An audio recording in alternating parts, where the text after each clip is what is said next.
क्या सरेंडर किया है?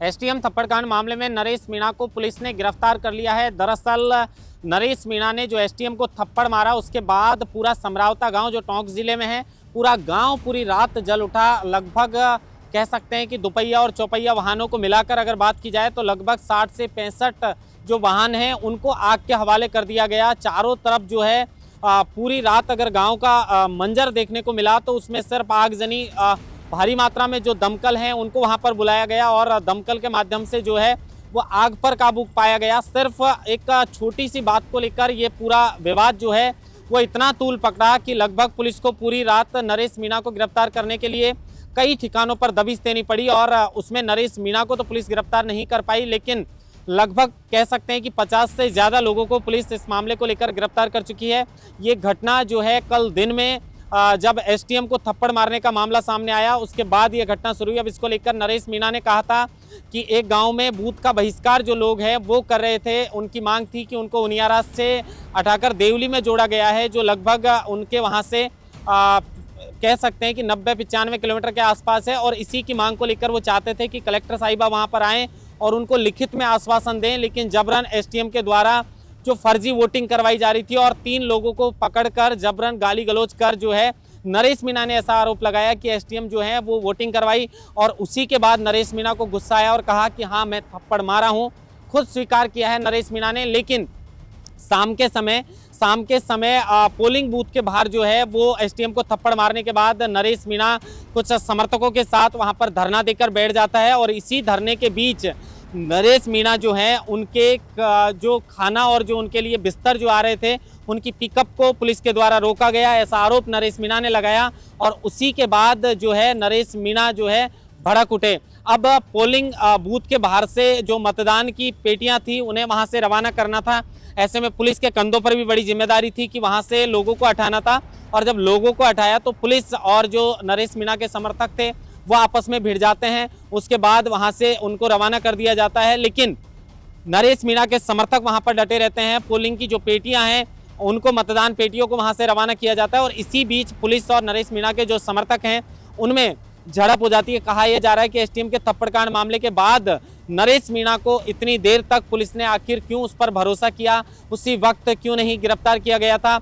अब इसको लेकर जो नरेश मीणा के समर्थक हैं और वो पुलिस है उनके बीच में आपसी मुठभेड़ होती है। धीरे धीरे शाम का समय हो रहा था, रात होने लग गई थी। नरेश मीणा ने कहा कि हमारे लोगों को जो खाना आ रहा है, नरेश मीणा ने यह भी आरोप लगाया कि मीडिया के द्वारा ये बात नहीं बताई गई कि सभी लोगों को पंगत के अंदर बिठा दिया गया था खाना खाने के लिए, लेकिन पुलिस के द्वारा उनके खाने से भरी जो पिकअप आ रही थी उसे रोका गया। इसी में पुलिस और नरेश मीणा के जो समर्थक हैं वो आपस में भिड़ जाते हैं और भिड़ने के बाद ये आंदोलन जो है ये इतना उग्र हो गया कि शायद किसी ने इसकी कल्पना भी नहीं की होगी।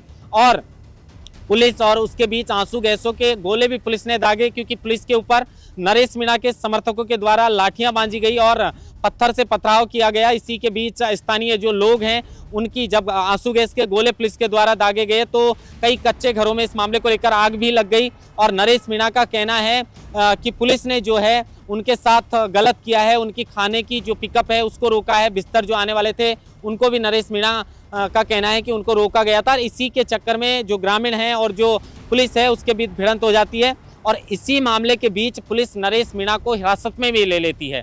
लेकिन जैसे ही नरेश मीणा को हिरासत में लिया गया था, नरेश मीणा को हिरासत में लेते ही उनके समर्थक आते हैं और जबरन पुलिस से नरेश मीणा को छुड़ाकर वहां से फरार कर देते हैं। सवाल ये भी खड़ा होता है कि पुलिस का इतना भारी जाब्ता वहां पर तैनात था, जिनकी ड्यूटियां वहां पर लगी हुई थी उनको वहीं पर रोक दिया गया। एसटीएफ की टीमें जो हैं वो बुलाई गई, भारी मात्रा में पुलिस बल बुलाया गया, पूरे गांव को छावनी में तब्दील कर दिया।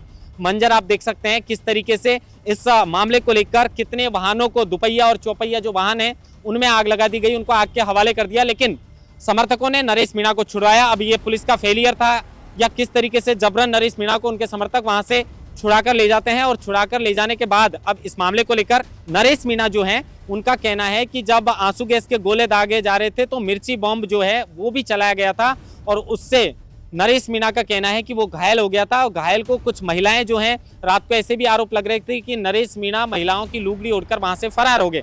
ऐसा कुछ लोगों का कहना है, जो पत्रकार थे वो भी कह रहे थे। लेकिन नरेश मीणा का कहना है कि जब वो मिर्ची बॉम्ब से घायल हो गए थे तो घायल होने के बाद उनको कुछ महिलाएं आती हैं और महिलाएं लगभग 5 किलोमीटर दूर कुछ लोग और कुछ महिलाएं उनको ले जाकर वहां पर सुला देती हैं। जब नरेश मीणा को होश आता है तो लगभग गुरुवार के दिन यानी आज सुबह 6:30 बजे नरेश मीणा फिर से जो है वो वापस आते हैं समरावता गांव में और मीडिया से मुखातिब होते हैं। मीडिया से मुखातिब होते हुए कहते हैं कि मैं कायर नहीं हूँ, मैं डरपोक नहीं हूँ, मैं मर्द हूँ और मैं छिपकर नहीं भगा, ना मैंने महिलाओं के कपड़े पहने और मैं सरेंडर करने के लिए आया हूँ।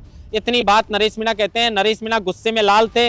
उनको कहा गया, पत्रकारों के द्वारा भी कहा गया कि जो आपने कानून को हाथ में लिया है तो आपके साथ कुछ गलत हो सकता है। कहता है कि मुझे कोई फर्क नहीं पड़ता। उनसे पूछा जाता है कि क्या आपने एसटीएम को थप्पड़ जड़ा है, तो नरेश मीणा कहते हैं हाँ मैंने थप्पड़ जड़ा है, क्योंकि मेरे पास कोई रास्ता नहीं था। और जो एसटीएम था, एसटीएम का ऊपर आरोप लग रहे हैं कि वो बीजेपी का एजेंट, नरेश मीणा कह रहे हैं कि वो बीजेपी का एजेंट था और बीजेपी के इशारों पर काम कर रहा था। ऐसे में हमें मजबूरन ये कदम उठाना पड़ा। उसके बाद वहां पर तनावपूर्ण स्थिति थी। पुलिस का भजनलाल शर्मा ने भी इसको लेकर सक्रिय नजर आए और सख्ती से पेश आने के लिए पुलिस को निर्देश दिए। एसपी जो सागवान है उसके नेतृत्व में पुलिस जो है गांव की तरफ रवाना होती है।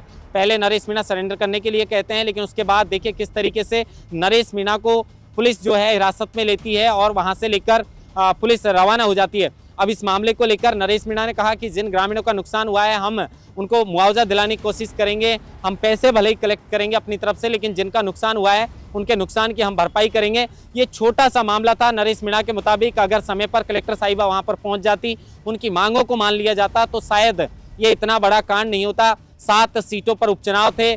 1-2 जगह पर छुटमुट हरकतों के अलावा छुटमुट घटनाएं देखने को मिली। बाकी सब शांतिपूर्वक सब जगह चुनाव हुआ। सिर्फ देवली उनियारा में इतनी बड़ी जो है हिंसा ने रूप लिया सिर्फ एक छोटी सी बात को लेकर। और अब नरेश मीणा को गिरफ्तार कर लिया गया पुलिस के द्वारा। अब आगे क्या नरेश मीणा से पूछताछ की जाती है और क्या इस मामले पर कार्रवाई की जाती है, इसकी पल पल की अपडेट हम लोकमत हिंदी के माध्यम से आपको लगातार देते रहेंगे। महेंद्र बासुटा, लोकमत हिंदी, जयपुर।